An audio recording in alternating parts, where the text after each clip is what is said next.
है आपका हमारे यूनिवर्सल एकेडमी के एक और वीडियो ट्यूटोरियल में। आज हम आपको इस वीडियो ट्यूटोरियल में माइक्रोसॉफ्ट वर्ड में जो टेबल बनाने की फैसिलिटी है, जो यहाँ पर टूल्स दिए हैं उनको सीखेंगे।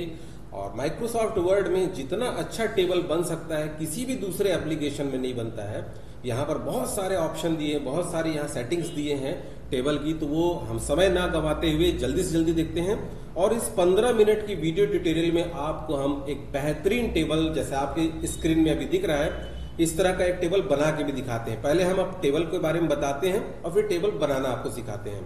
तो मैं एक नया पेज लेता हूं जिसमें आपको ये टेबल बनाना बताता हूं कि कहाँ इसके ऑप्शंस मिलते हैं और कैसे हम बनाते हैं। तो सबसे पहले हम जा रहे हैं यहाँ पर इंसर्ट रिबन के अंदर, और ये है टेबल।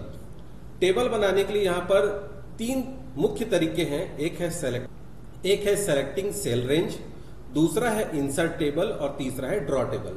सेलेक्टिंग सेल रेंज में हम यहां रेंज सेलेक्ट कर लेते हैं कि कितने कॉलम और कितने रो। तो हमने दे दिया जैसे कि 5 कॉलम 4 रो दे दिया है, तो यहां 5 कॉलम 4 रो का एक टेबल बन गया। दूसरा तरीका है, और बनेगा कहां पर, जहां पर कर्सर है। जैसे कर्सर यहां पर है, ये मैंने एंटर करके यहां ले आया, तो इसी जगह पे जहां कर्सर है वहीं बनेगा। दूसरा है इंसर्ट टेबल। मैं यहां जाऊंगा इंसर्ट टेबल में और यहां से बता दूंगा कि कितने कॉलम और कितने रो चाहिए, तो उतने कॉलम और उतने रो का एक टेबल मुझे मिल जाएगा। और तीसरा तरीका है इंसर्ट में जाकर के, ये है ड्रॉ टेबल।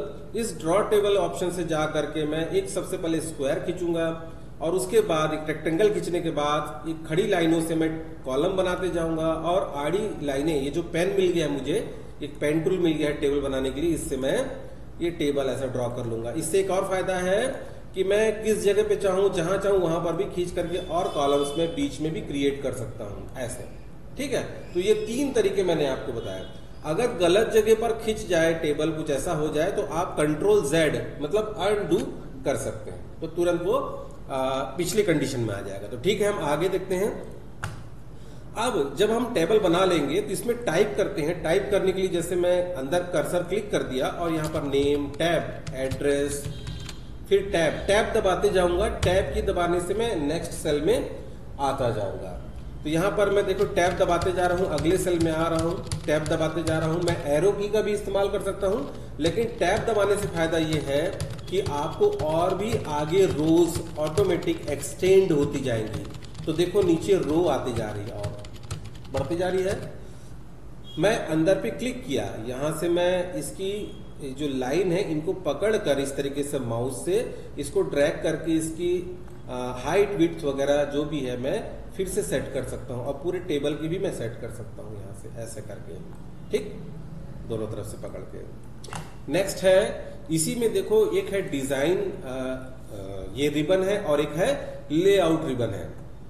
तो पहले मैं लेआउट एक रिबन बताता हूं। इसमें जो फैसिलिटीज दी हैं कि टेबल को हम बहुत अच्छे तरीके से फॉर्मेट कर सकते हैं, इसमें जो और ऐड करना है या जो भी करना है कर सकते हैं। तो मैं यहां सेलेक्ट करता हूं। सबसे पहले देखो यहां पर कुछ सेल को सेलेक्ट किया, मैंने क्या कर दिया यहां से, देखियो सबसे पहले मैंने यहां क्लिक किया, सॉरी पहले यहां पर मैंने क्लिक किया, और क्लिक करके मैं दिखा रहा हूं कि कैसे मैं इंसर्ट रो अबव, ऊपर में जहां क्लिक किया हूं उसके ऊपर एक नया रो ले सकता हूं। इंसर्ट बिलो, नया रो नीचे में ले सकता हूं। लेफ्ट में कॉलम ले सकता हूं, राइट में कॉलम ले सकता हूं। ये तरीका है। उसके बाद मैं बताता हूं मर्ज सेल। जैसे कि कई सेल्स को मैं सेलेक्ट किया ऐसे या ऐसे, इन्हें मर्ज करके मैं एक सेल बना सकता हूं। ठीक है, मर्ज। और मर्ज के बाद आता है स्प्लिट। आप सेलेक्ट करके तो मर्ज करते हैं, ऐसे सेलेक्ट करके मर्ज मतलब 2 या 2 से अधिक सेल को एक सेल बना देते हैं, और अंदर कर्सर प्लेस करके क्लिक करके स्प्लिट में जाकर यहां पर ऑप्शन मिलेगा कितने कॉलम कितने रो, तो उतने कॉलम उतने रो में आप फिर से इसे स्प्लिट कर सकते हैं। ठीक है, फिर स्प्लिट टेबल, आप जहां कर्सर लगाए हैं वहां से पूरे टेबल को आप 2 भागों में स्प्लिट कर सकते हैं। ठीक है, ये आ गया। उसके बाद यहां पर देखिए ये है डिस्ट्रीब्यूट रो इवनली, डिस्ट्रीब्यूट कॉलम इवनली। इससे क्या फायदा है कि मान लीजिए आपने कॉलम और रो की साइज बिगाड़ दी है, ऐसा करके ये आपने अलग अलग कर दी है, बिगाड़ दी है, तो आप सबको सेलेक्ट करके, सेलेक्ट करने का भी एक तरीका है कि आप ऐसा बाहर सेलेक्ट नहीं करेंगे, ये ऐसे बराबर सेलेक्ट करेंगे और डिस्ट्रीब्यूट रो से सारे रो बराबर हो जाएंगे, डिस्ट्रीब्यूट कॉलम से सारे कॉलम बराबर हो जाएंगे। नेक्स्ट आता है कि अपने टेक्स्ट को सेलेक्ट करके ये 9 प्रकार की अलाइनमेंट है, जैसे कि ये है टॉप में लेफ्ट राइट सेंटर, ये है बॉटम में लेफ्ट राइट सेंटर और मिडिल। तो ये 9 प्रकार की अलाइनमेंट दे सकते हैं, ये डायरेक्शन सेट कर सकते हैं। ठीक है, तो ये एक बहुत इफेक्टिव सारी चीजें हैं, ये बहुत काम की टूल्स हैं। उसके बाद आता है डिलीट का ऑप्शन आता है, तो ये डिलीट में जाकर के जहां क्लिक किए हैं उस एक पर्टिकुलर सेल को आप डिलीट कर सकते हैं। ये डिलीट सेल कर दिया मैंने, ओके। उस कॉलम को या उस रो को आप डिलीट कर सकते हैं, या पूरे के पूरे टेबल को डिलीट कर सकते हैं। ये डिलीट का ऑप्शन था, कहां पर, लेआउट आप रिबन में जाकर के यहां से डिलीट का ऑप्शन था। ठीक, उसके बाद ये सारे काम की चीजें मैंने आपको बताई। उसके बाद यहां पर देखिए डिजाइन में आ जाइए। यहां से हम लोग ना ये ड्रॉ टेबल ले करके ना फिर से ऐसा ड्रॉ कर सकते हैं, ये डिजाइन रिबन के अंदर फैसिलिटी है। इरेज से आकर के हम लोग लाइंस को इरेज कर सकते हैं, जहां जहां इरेज मिटाना है, या फिर आप बाहर क्लिक करिए, नॉर्मल हो गया। आप सेलेक्ट करके इसकी लाइंस की विड्थ या फिर आप ये कलर ये सब सेट कर सकते हैं, लाइन की कलर वलर ये सारी चीजें। और ये ड्रॉ टेबल से फिर से इसे आप ड्रॉ कर दो ऐसा करके। तो ये सारी फॉर्मेटिंग्स दी हुई है। नेक्स्ट आप इसे सेलेक्ट करके यहाँ से शेडिंग कलर या फिर बॉर्डर को आप अप्लाई कर सकते हैं कि बॉर्डर रखना है कि नहीं। नो बॉर्डर कर दिए, सारे बॉर्डर गायब हो गए। ये बॉर्डर रखना है, ऑल बॉर्डर कर दिए, ये अप्लाई हो गया। जो लाइन सेट थी आप नॉर्मल कर लेंगे, नॉर्मल उसका कलर कर देंगे। उसके बाद एक बार आप नो बॉर्डर करेंगे और एक बार फिर से आप इसे बॉर्डर अप्लाई करेंगे तो फिर से नॉर्मल हो गया। तो ये थोड़ी प्रैक्टिस लगेगी, वीडियो को बार बार देखें, समझ में आ जाएगा। कौन कौन सा रिबन, लेआउट रिबन और डिजाइन रिबन बताया मैंने।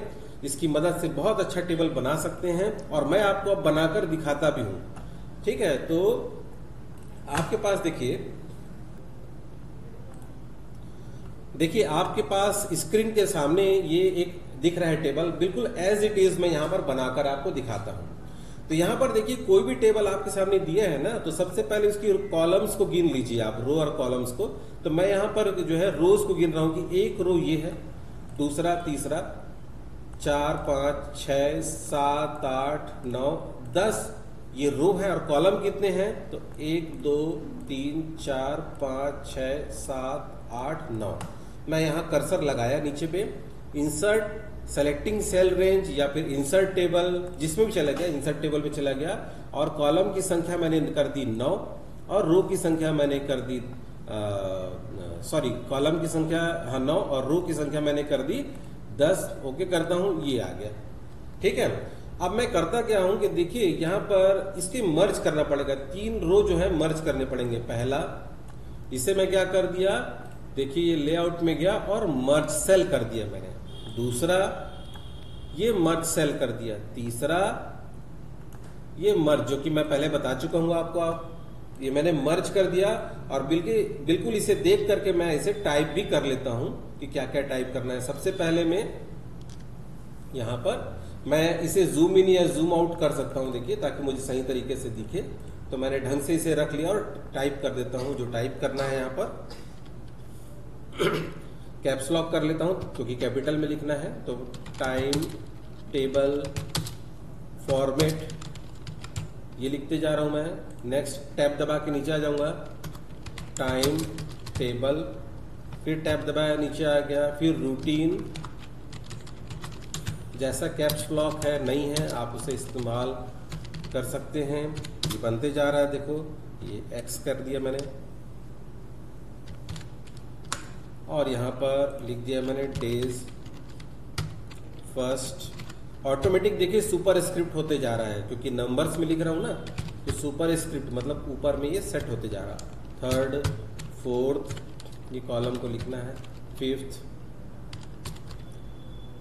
Sixth, seven. तो देखिए ये मैंने टाइप कर दिया है। उसके बाद मैं नीचे का टाइप कर देता हूं, ये है Monday, Tuesday, Wednesday,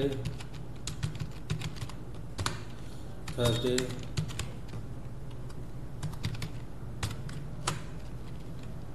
Friday, Saturday. यहाँ पर इन सभी सेल को सेलेक्ट किया और मैंने क्या कर दिया, मर्ज सेल, ये मिला दिया, मैंने लिख दिया मैथ। फिर इनको सबको मर्ज कर दिया। यहाँ पर कैसे बना हुआ ये मैंने मर्ज कर दिया इन सबको, इंग्लिश। फिर यहाँ पर मैं लिख रहा हूँ ज्योग्राफी। मैं इसे कॉपी कर देता हूँ ताकि जल्दी से इसमें टाइप हो जाए। ये कॉपी करके पेस्ट कर दे रहा हूँ ताकि आपकी वीडियो थोड़ी शॉर्ट हो जाए। वैसे ही कॉपी करके मैं यहाँ लिख दूंगा, ये पेस्ट कर दिया। फिर मैं इन्हें सबको मर्ज करता हूँ, मैं सेलेक्ट किया मर्ज। आपका समय भी बचा रहा हूँ, वीडियो जल्दी से जल्दी, ताकि आपको छोटी रहे वीडियो। ये ब्रेक मैंने कर दिया। फिर यहाँ पर मैंने ये जो टाइप किया गया है यहाँ पर फर्स्ट, सेकंड, थर्ड, फोर्थ, अच्छा ये पूरा ब्रेक इस तरीके से है। मर्ज, इसको मर्ज सेल कर देता हूँ मैं, फिफ्थ को हटा देता हूँ ऐसा, ठीक है। फिर ये फिफ्थ है, सॉरी ये है फिफ्थ और ये है सिक्स्थ, और एक सेल एक्स्ट्रा कर देते हैं यहाँ पर, एक यहाँ पर इंसर्ट राइट, तो ये कॉलम एक राइट में इंसर्ट हो गया। इसे अपन मर्ज कर देते हैं, मर्ज, ये हो गया मर्ज, ये हो गया मर्ज। तो अगर कुछ गलतियां हुई हैं तो हम सुधार सकते हैं। देखिए गलतियों से सीखने ही मिल रहा है अपने को। ये हो गया। मैं इसे कॉपी कर देता हूं ताकि ये जल्दी से जाए। कॉपी पेस्ट कर दे रहा हूं मैं, आप समझ तो गए ही हैं कैसे काम करना है। ये मैं कॉपी कर दे रहा हूँ, ये पेस्ट, तो जल्दी से जल्दी मैंने कॉपी कर दिया। उसके बाद देखिए इन सभी को सेलेक्ट करके जो टाइटल्स हैं, उसके अलावा मैं थोड़ी बहुत जो सेटिंग बाकी है कर देता हूँ। जैसे कि ये थोड़ा सा कॉलम को एडजस्ट करके इसके लिए जगह बना देता हूँ मैं, ठीक है। ये यहाँ पर मैं जगह जैसा चाहिए, या टेक्स्ट का साइज में एडजस्ट कर देता हूँ, कितना चाहिए, थोड़ा सा इसे छोटा कर देता हूँ, आ गया ये, ठीक है। तो ये अलाइनमेंट यहाँ पर मैंने ये लेआउट से यहाँ पर ये सेंटर कर दिया। वैसे यहाँ का सारा सेंटर पे रखना है तो किस तरफ से रखना है, आप यहाँ से अलाइनमेंट सेंटर कर सकते हो। फिर इसे ये टेक्स्ट डायरेक्शन दे दो, किस डायरेक्शन में रखना है, तो जो डायरेक्शन में रखना है और अलाइनमेंट सेंटर कर दो। वैसे इसे भी अपन टेक्स्ट डायरेक्शन सेट कर दिए, जैसा आपने ऊपर में दिख रहा है, ये पहले टेबल में दिख रहा है, हम वैसे ही सेट करेंगे। डायरेक्शन सेट करके अलाइनमेंट दे दिए। वैसे सेम इसे भी हम डायरेक्शन सेट करके अलाइनमेंट दे दिए। और यहाँ भी हम इनको सेलेक्ट करके अलाइनमेंट सेंटर, इनको भी सेलेक्ट करके अलाइनमेंट सेंटर, और उसके बाद ये तीनों को सेलेक्ट करके फिर से इन्हें भी सेंटर। और टाइम टेबल फॉर्मेट को मैंने क्या कर दिया, इसका फॉन्ट मैंने बड़ा कर दिया। साथ ही साथ मैंने जो है मैंने ये देखिए ये फॉन्ट इसका एरियल ब्लैक कर दिया। टाइम टेबल को सेलेक्ट किया, इसका फॉन्ट मैंने ये अल्जीरियन कर दिया, जैसे कि इसमें दिख रहा है। थोड़ा सा बड़ा कर देता हूँ इसे भी, और इसको नॉर्मल रहने दिया। इसे सेलेक्ट करके इसका मैंने ये बॉर्डर को क्या कर दिया, नो बॉर्डर कर दिया। और इस पे क्लिक करके बॉर्डर पे ही मैंने क्या कर दिया, ये बॉटम बॉर्डर कर दिया ताकि नीचे की लाइन आ जाए ऐसा। तो ये जो बॉर्डर इसका मैंने इसका डिस्प्ले हटा दिया नो बॉर्डर करके मैंने। तो ये यहाँ से कर सकते थे बॉर्डर, थोड़ा प्रैक्टिस करेंगे तो आ जाएगा। उसके बाद मैं इस सेल को सेलेक्ट करता हूँ, इसका कलर मैंने कर दिया जैसे कि ये कर दिया, इसका कलर मैंने कर दिया ये येलो कर दिया। तो देखो एज इट इज मैंने आपको बनाकर दिखा दिया कि कैसे हम बनाएंगे। थोड़ी प्रैक्टिस से जो मैंने सारे टूल्स ऑप्शन बताए, देखिए 15 मिनट की वीडियो थी, 15 मिनट मैंने कहा था, और 15 मिनट में मैंने आपको टेबल के सारे ऑप्शन बता दिए और टेबल बना करके भी दिखा दिया। तो ये वीडियो बहुत बेहतरीन है आपके टेबल बनाना सीखने के लिए माइक्रोसॉफ्ट वर्ड में। ठीक है, थैंक यू, मिलते हैं नेक्स्ट वीडियो में। Okay, good luck, good bye.